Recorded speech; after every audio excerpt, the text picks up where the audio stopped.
बात करेंगे डेमोक्रेसी की। जन आंदोलनों से लेकर देशव्यापी हड़तालों तक, आर्थिक संकट और उसके समाधान, राजनीति और उसके सरोकार। बात होगी नए भारत की, डेमोक्रेसी में चुनाव और आपके अधिकार। बात होगी उस भारत की जहां की डेमोक्रेसी आज भी मिसाल है। देखिए मेरे साथ डेमोक्रेसी कौन है। किसी भी शहर को चलाने वाले कुछ खास लोग होते हैं जिनसे वो शहर चलता है या फिर वो शहर रुक जाता है।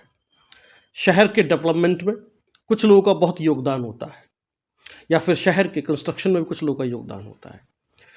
आपने ऐसे जुनूनी लोग देखे होंगे जो ज़मीन पर उतर कर काम करते हैं, लड़ जाते हैं, भिड़ जाते हैं और सिस्टम से टकरा जाते हैं। सिस्टम जिसे पुलिस चौकी थाना कहते हैं, अफसर कहते हैं। जब वो उससे लड़ते हैं तब पता चलता है कि वो लोग हैं क्या और कैसे समाज के अंदर बदलाव लाया जाता है। ऐसी शख्सियत से आज हम बात कर रहे हैं, रीता देवल।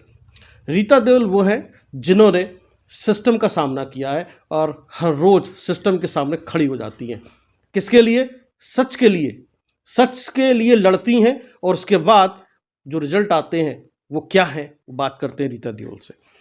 रीता देवल जी, सबसे पहले आप ये बताएं कि जहां आप रहती हैं, आदित्य वर्ल्ड सिटी है ये, यहाँ की ज़मीनी हकीकत क्या है? चुनावी मौसम है और चुनावी मौसम के अंदर क्या ज़मीनी हकीकत है आपके क्षेत्र की, यानी कि वो मुद्दे क्या हैं जिन पर एक सभासद को चुना जाना चाहिए? धन्यवाद अजय जी, जो आपने मुझे ये कहने का मौका दिया, क्योंकि मैं समाज सेवा से जुड़ी हूँ। मैं चाहती हूँ जो मुद्दे हों वो इन लोगों से जुड़े हों, ना कि हवा में बातें होनी चाहिए। लोगों की जो बेसिक ज़रूरतें हैं वो पूरी होनी चाहिए। आज हम बात करें कि आज जो चुनावी मौसम चल रहा है, पार्षद के इलेक्शन का चल रहा है। पार्षद लोग इलेक्शन, कुछ लोग तो इसको बहुत हल्का सा लेते हैं कि हमें क्या लेना देना। जैसे सोसाइटी की हम बात करें, सोसाइटी कहती है कि हमें पार्षद से क्या लेना देना है। और कॉलोनियों के लिए पार्षद होता बहुत कुछ है, लेकिन वो अपनी ज़रूरतों के लिए हमेशा ज़िम्मेदार विधायक को ठहराते हैं। जबकि मेरा मानना है कि एक शहर को सुंदर बनाने के लिए ज़िम्मेदार सिर्फ़ और सिर्फ़ पार्षद और उसके बाद हमारा मेयर ज़िम्मेदार होता है। तो पार्षद के इलेक्शन को सभी को बहुत ज़िम्मेदारी के साथ लेना चाहिए। अब बताइए हमारी बेसिक ज़रूरतें क्या है? हम सबसे पहले अपने घर से बाहर निकलते हैं, सड़कों पे चलते हैं। हमारी कॉलोनी की सड़क कौन बनाएगा? हमारा पार्षद बनाएगा। हम घर में क्या कर रहे हैं? खा रहे हैं, पी रहे हैं, पानी पी रहे हैं, तो हमारा पानी कौन देगा? हमें हमारा पार्षद। स्वच्छ पानी देना हमारे पार्षद का काम है। सड़कों पे सुविधा के साथ चलना हमारे पार्षद का काम है। बीमारियों से बचाने के लिए, लड़ने के लिए, अब बहुत छोटी सी चीज़ है फॉगिंग जिसे आप कहते हैं, और मुझे लगता है कि बहुत छोटी सी समस्या है जिसका समाधान बड़ी आसानी से होता है। लेकिन वो फॉगिंग ना होने की वजह से जो समय समय पे डेंगू से हमें जूझना पड़ता है, अन्य बीमारियों से जूझना पड़ता है, और उसके लिए कितना हेल्थ केयर सिस्टम काम करता है। उस हेल्थ केयर सिस्टम के लिए बहुत अरेंजमेंट होते हैं, बहुत सारी आवाज़ें उठाई जाती हैं, लेकिन एक छोटी सी फॉगिंग जो एक पार्षद देख सकता है उसके बारे में बात ही नहीं होती। भाई मुझे नहीं समझ में आता कि फॉगिंग जिस पर मिनिमल खर्चा आता है वो पार्षद क्यों नहीं कराता। एक नाली की सफाई जो अगर टाइमली की जाए, अगर वो एक पार्षद समय समय पर कराया जाए तो हेल्थ केयर का कितना पैसा बचाया जा सकता है, वो नहीं कराता है।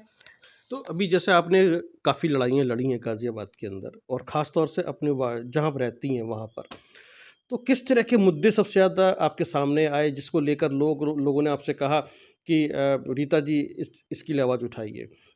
जैसे कि आप मुझे कई बार डीएम ऑफिस के अंदर दिखाई दी और वहाँ पर आप संघर्ष करती हुई दिखाई दी, तो आखिरकार आपको वहाँ जाने की ज़रूरत क्या आन पड़ी? क्यों क्यों आप लोगों के लिए लड़ने पहुँच गई? लोग तो अपने लिए लड़ने से पहले 10 बार सोचते हैं, आप दूसरों के लिए लड़ने पहुँच जाती हैं। वो जुनून क्या है, वो मुद्दे क्या हैं, थोड़ा हम जानना चाहते हैं। अजय जी, मेरे लिए क्या है, लोग कहते हैं कि अपने लिए लड़ो। मैं कह रही हूँ मैं दूसरे के लिए लड़ नहीं रही हूँ, मैं अपने के लिए लड़ रही हूँ। क्यों? अगर मैंने क्राइम खत्म किया, क्राइम के लिए लड़ाई करी, गलत के लिए लड़ाई करी, तो कहीं न कहीं शायद मेरा बच्चा और मेरा परिवार भी उससे अपने आप सेफ हो जाएगा। क्योंकि कोई भी क्राइम करने वाला किसी एक इंसान को देख के क्राइम नहीं करता, उसे तो आदत है क्राइम करने की। तो हमेशा गलत के लिए लड़ो, वो कहीं न कहीं आपको इफ़ेक्ट करता है। रहा मेरे डीएम के ऑफ़िस जाने की जो आपने बात करी सोसाइटी के लिए, देखो आपको पता है दिल्ली एनसीआर जो है बिल्डर सोसाइटी से भरी पड़ी है। और बिल्डर की जो सोसाइटी जितनी भी है, आपको पता है किसी भी सोसाइटी में ओसीसीसी बिल्डर को नहीं दिया गया है। ठीक है। और लोग वहाँ रहने आ जाते हैं। क्यों? क्योंकि 3 साल बाद, 4 साल बाद उनको सोसाइटी मिलने वाली है। सब इसी उम्मीद में, मिडिल क्लास के फैमिली लोग फ्लैट ले लेते हैं। अब वो 5-5 साल, 6-6 साल लोगों को नहीं मिल रही है। तो जैसे ही बिल्डर से उनको ऑफर आता है वो तुरंत रहने पहुंच जाते हैं, ये भी नहीं देखते हैं कि उसमें पूरी सुविधाएं बिल्डर ने मुहैया करा दी हैं या नहीं करा दी हैं।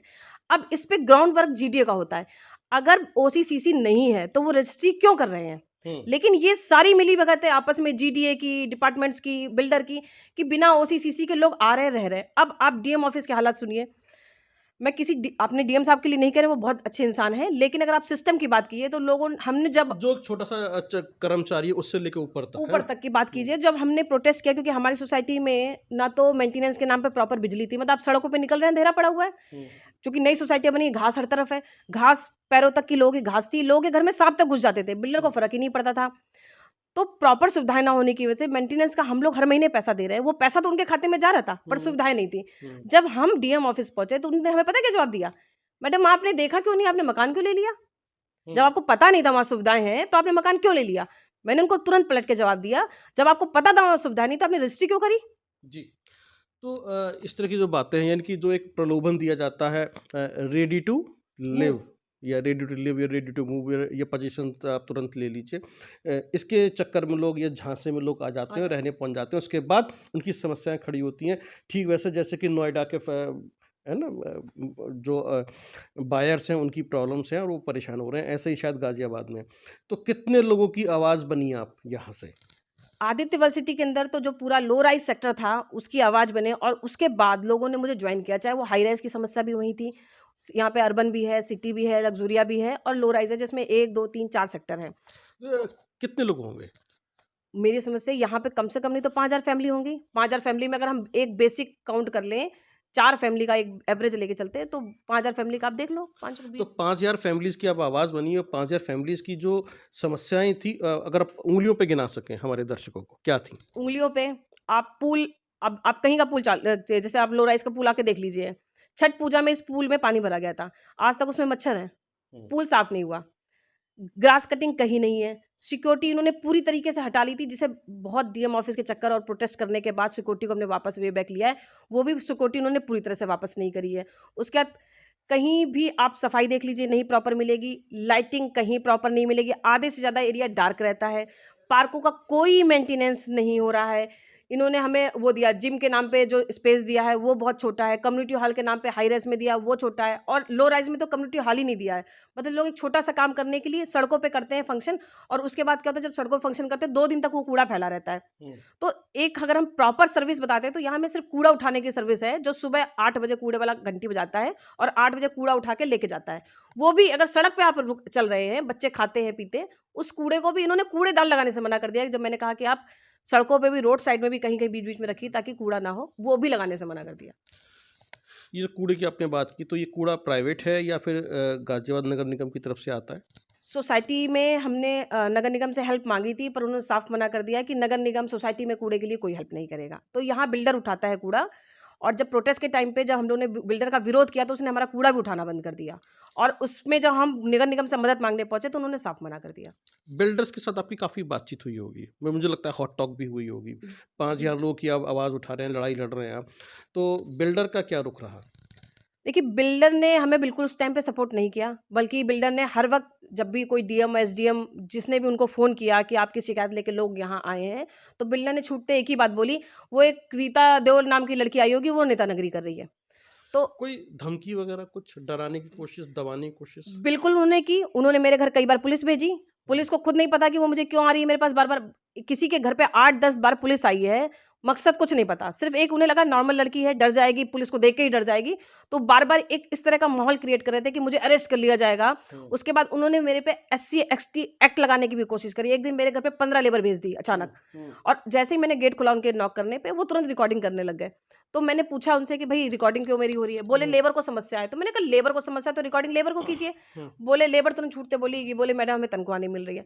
मैंने कहा भाई तनख्वाह नहीं मिल रही है तो तुम मेरे पास क्यों है? अपने ठेकेदार के पास जाओ। हुँ। और वैसे भी उसमें चूँकि जो लेबर थी वो मेरे सेक्टर में काम भी नहीं कर रही थी, वो इधर-उधर से काम कर रही थी। तो मैंने पूछा कि आप तो वैसे भी मेरे यहाँ काम नहीं करते हो। तो तुरंत मैं समझ गई थी कि वो एससी एसटी के चक्कर में आए हैं। तो चलिए, मतलब जो हमारे दर्शकों को समझ में आ रहा है कि काफ़ी प्रेशर रहा रीता देओल के ऊपर बिल्डर्स की तरफ से। उन्होंने अलग-अलग हथकंडे अपनाए आपको डराने के, दबाने के, झुकाने के, लेकिन आप डरी नहीं, है ना? ये समझ में आता है। इसके अलावा आपकी जो स्टेशन है आसपास का, पुलिस स्टेशन, उससे आपकी बातचीत हुई होगी, ऊपर के अधिकारियों से बातचीत होगी, पुलिस अगर घर आती तो आप गए होंगे, बातचीत हुई होगी। तो पुलिस का क्या रिएक्शन रहा जब उसको पता चला कि रीता देओल तो निर्दोष है, उनको कोई मतलब ही नहीं है? पुलिस से भी उस टाइम हमें कोई सपोर्ट नहीं मिला है। इवन जब उन्होंने मेरे घर की रेकी करी, कुछ लोगों ने आके, नहीं कहती किसने करी, बट आके रेकी करी। मुझे लगा कि मैं अनसेफ हूँ, मेरी फैमिली अनसेफ है। तो मैंने जब पुलिस प्रशासन पे गई वहाँ पे एक एप्लीकेशन देने के लिए कि मैं अनसेफ हूँ, तो उन्होंने बोला मैडम आप क्या चाहते हो हमसे? और वो मेरी एप्लीकेशन भी एक्सेप्ट नहीं कर रहे थे। मैंने 3 घंटे एसपी साहब का वेट किया वहाँ पे, सॉरी एसएचओ साहब का। और जब एसएचओ साहब 3 घंटे तक नहीं आए, रात हो गई थी, 8:30 बजे मुझे बैठे-बैठे, और मेरी एक एप्लीकेशन तक एक्सेप्ट नहीं हो रही थी। तो फिर जब मैंने उनका से कहा कि मैं यहाँ से जा रही हूँ और मैं अब हेल्पलाइन नंबर पे कॉल करके अपनी एफआईआर दर्ज करा लूँगी। उसके बाद उन्होंने मेरी एप्लीकेशन ली, वो भी बोला मैडम मैं जो कहता हूँ वो लिख दीजिए, आपको कुछ नहीं होगा। लेकिन तो ये ये हालत है कि एप्लीकेशन भी एक्सेप्ट नहीं करना चाह रहे थे, और शुरू में तो उन्होंने एफआईआर तक दर्ज नहीं करी हमारी। ये एसएचओ का नाम? एसएचओ का नाम तो सर माफ़ कीजिएगा, उस टाइम के मुझे एसएचओ का साहब का नाम नहीं याद है। मेरे भी दिमाग से उतर रहा है। कोई बात नहीं। कौन-सा सन रहा होगा? इस बात को हो गए लगभग 2 साल हो गए हमें। 2 साल हो गए। हाँ। चलिए ठीक है। तो ये एक आपकी एक लड़ाई थी जिसको लेकर आप डीएम ऑफ़िस जा रही हैं, आप जो है पुलिस से टकरा रही हैं, लोगों की आवाज़ बनी हुई है, तो लोगों का काफ़ी प्यार भी मिल रहा होगा, है ना? तो अब ये जो स्थिति है यहाँ पर और जिस तरह के लोग आते हैं आपके पास में और पास में ही भमेटा गाँव भी है। तो आपने यहाँ के सांसद से या विधायक से या किसी भी ऐसे जनप्रतिनिधि से बातचीत की जैसा अमूमन लोग कर लेते हैं कि चलो हम बात कर लेते हैं, पुलिस नहीं सुन रही है, सिस्टम नहीं सुन रहा है, तो शायद हमारा नेता तो सुनेगा। किस नेता से आपकी बात हुई? अजय जी माफ़ कीजिएगा, जिस टाइम मैंने ये आवाज़ अपनी उठाई थी, उस वक़्त मैं सिस्टम के पुलिस प्रशासन के अलावा किसी भी नेता के पास नहीं गई थी। मैंने सिर्फ़ और सिर्फ़ पुलिस प्रशासन में बात, और डीएम ऑफ़िस गई। डीएम ऑफ़िस के 8 बार चक्कर लगाने पे अलग-अलग एसडीएम को मेरा केस दिया गया, हर बार डीएम साहब नहीं मिलते थे। जब 8 बार चक्कर लगाए, तब 8वीं बार जब डीएम साहब मिले और उन्होंने मुझसे पूछा कि तुम कितने चक्कर मार चुकी हो? मैंने कहा सर 8 चक्कर मार चुकी हूँ, अभी तक मेरा काम नहीं हुआ।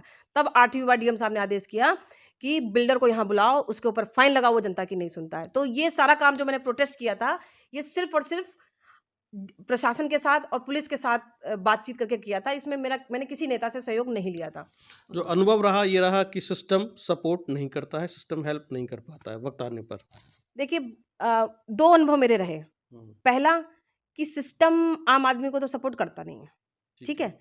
लेकिन सिस्टम आम आदमी को सपोर्ट करता है उसके जिसके दिल में जुनून है, जिसके दिल में ये जुनून है कि वो सिस्टम से लड़ के सिस्टम के पास लड़ेगा और सही के लिए आवाज़ उठाएगा। तो मुझे लगता है मेरी आवाज़ कुछ ऐसी थी, क्योंकि मेरे पास कोई अप्रोच नहीं थी। मैं बिल्कुल सिंपल तरीके से, एक जो होता है ना, एक आम जनता की तरह बार-बार डीएम ऑफ़िस के चक्कर मार रही थी ना, मजबूर हो गए वो लोग कि नहीं ये लेडी आ रही है और ये बंद ही नहीं हो रही। मैंने हर स्टेप, मतलब लास्ट मैंने ये बोल दिया था कि अब मैं योगी आदित्यनाथ पे जाऊँगी, अगर मेरी आवाज़ नहीं सुनी गई। तो मुझे लगता है कि अगर एक आम आदमी भी लड़ना नहीं छोड़े, तो ज़रूरी नहीं कि हर काम के लिए विधायक जी पे जाया ही जाए। ये 5000 लोगों के लिए जो लड़ गईं, इसके पीछे वजह क्या थी? मतलब ये कहाँ से सोच आई कि मुझे लड़ जाना है, भिड़ जाना है और ये बदलाव कर के दिखाना है और बिल्डर को जो है उसके लेवल पे लेकर आना है कि हाँ, तुमने जिस बात के पैसे हमसे लिए हैं, वो सभी को सुविधाएँ दो। ये सोच कहाँ से आई कि मुझे लड़ जाना है? देखिए, इस सोच के लिए तो मैं कहूँगी पहले तो मेरे पिताजी और बाद में मेरे पति ज़िम्मेदार हैं। मेरे पिताजी जिस पोस्ट पे रहे हैं, उस पोस्ट में उन्होंने बहुत ईमानदारी से कमाई की है। उसके बाद उन्होंने हमसे बेटा ये कहा कि हमेशा बेटा सही के लिए लड़ना। उन्होंने ही सिखाया कि सही के लिए लास्ट तक लड़ो, छोड़ो मत बीच में कभी भी, क्योंकि जिस दिन तुमने बीच में छोड़ दिया, उसी दिन वो बात वहीं पे खत्म हो जाएगी, क्योंकि या तो कहानी शुरू 0 से शुरू होके 100 पे जाती है, या बीच में कोई गिनती नहीं आती है। वो उन्होंने सिखाया, और शादी के बाद मेरे हस्बैंड ने भी कभी मुझे रोका नहीं। उन्हें हमेशा लगा कि ये सोशल वर्क, इसको समाज सेवा अच्छा लगता है, मुझे दूसरों की मदद करना अच्छा लगता है, तो उन्हें लगा कि ठीक है, अगर कोई बात सही है, वो भी देखते हैं कि सही के लिए लड़ रही है, तो वो मुझे सपोर्ट करते हैं कि ठीक है, तुम लड़ो, पीछे मैं बैठा हूँ। चलिए, तो ये है रीता देओल जो बात कर रही हैं और वो जो 5000 लोगों के लिए लड़ गईं, भिड़ गईं और सिस्टम के सामने खड़ी हो गईं, किसके लिए? सच के लिए।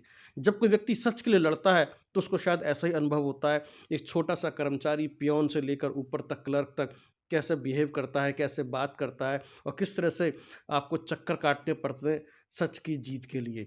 मैं क्या कह रहा हूँ? सच की जीत के लिए।